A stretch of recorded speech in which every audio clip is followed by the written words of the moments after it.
Credit card swipe કરીને રોકડ આપવાના બહાને લોકો સાથે કરોડોની છેતરપિંડી કરનાર એક ગેંગનો ભાંડાફોડ થયો છે। એસઆઈટીની તપાસમાં 31 કરોડથી વધુના ટ્રાન્ઝેક્શનનો પર્દાફાશ થયો છે। પોલીસે એક આરોપી સતીશ વાવલિયાને ઝડપી લીધો છે અને પહેલા હાર્દિક વાવલિયા પણ ઝડપાઈ ચૂક્યો છે, જ્યારે મુખ્ય સૂત્રધાર મયુર તણાવિયા હજુ વોન્ટેડ છે। ગુના અંગે 5થી વધુ શંકાસ્પદ ખાતા અને ગેરકાયદેસર ટ્રેડ લાયસન્સના દસ્તાવેજો મળી આવ્યા છે। પોલીસે વધુ આરોપીઓની શોધ શરૂ કરી છે। ક્રેડિટ કાર્ડ સ્વાઇપ કરીને રોકડા રૂપિયા મેળવવાના બહાને લોકો સાથે છેતરપિંડી આચરીને કરોડોના ટ્રાન્ઝેક્શન કરવાના એક મોટા કૌભાંડનો સુરત પોલીસે પર્દાફાશ કર્યો છે। પોલીસે આ મામલે એક એસઆઈટીની રચના કરીને તપાસ હાથ ધરી હતી, જેમાં 31 કરોડથી વધુના ટ્રાન્ઝેક્શન સામે આવ્યા છે। આ કેસમાં પોલીસે એક આરોપી સતીશ વાવલિયાની ધરપકડ કરી છે, જ્યારે અગાઉ એક આરોપી હાર્દિક વાવલિયા પણ ઝડપાઈ ચૂક્યો છે। આ કૌભાંડનો મુખ્ય સૂત્રધાર મયુર તળાવિયા હજુ પણ વોન્ટેડ છે।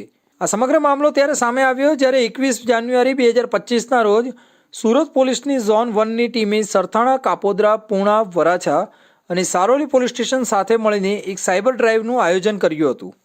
આ ડ્રાઈવ દરમિયાન સરથાણા અને યોગી ચોક વિસ્તારમાં આવેલા શોપિંગ મોલ અને ઓનલાઈન બિઝનેસ કરતી ઓફિસોમાં સાયબર ક્રાઇમની પ્રવૃત્તિઓ અંગે તપાસ કરવામાં આવી।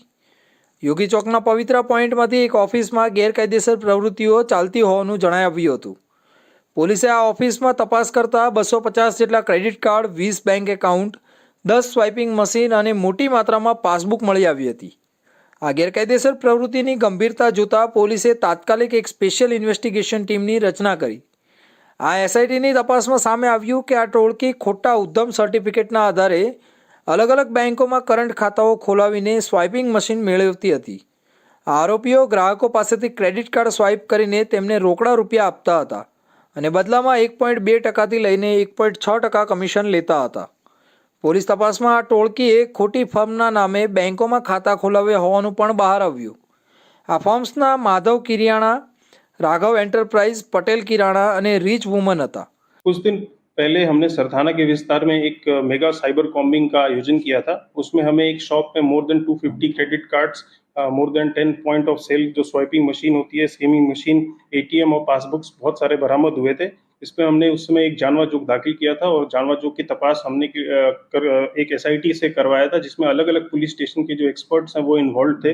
एसआईटी के तपास के बाद जब हमें पता चला कि इसमें एक क्रिमिनल एंगल इन्वॉल्व है, और वो क्रिमिनल एंगल ये था कि ये जो स्वाइपिंग मशीन्स थे, पॉइंट ऑफ सेल मशीन्स थे, ये इशू किए जाते हैं एमएसएमई के सर्टिफिकेट के पे, उद्यमी सर्टिफिकेट पे। जब हमने डिटेल तपास की तो जो सर्टिफिकेट जो बनाए गए थे सारे फोर्ज सर्टिफिकेट थे, सारे डुप्लीकेट सर्टिफिकेट्स थे। जब हमने एमओ को तपास किया तो इसमें ऐसा करते हैं ये लोग कि क्रेडिट कार्ड से स्वाइप करवा के आपको अगर तुरंत पैसा चाहिए तो आपको 2% ब्याज पे तुरंत पैसा दे देते हैं ये।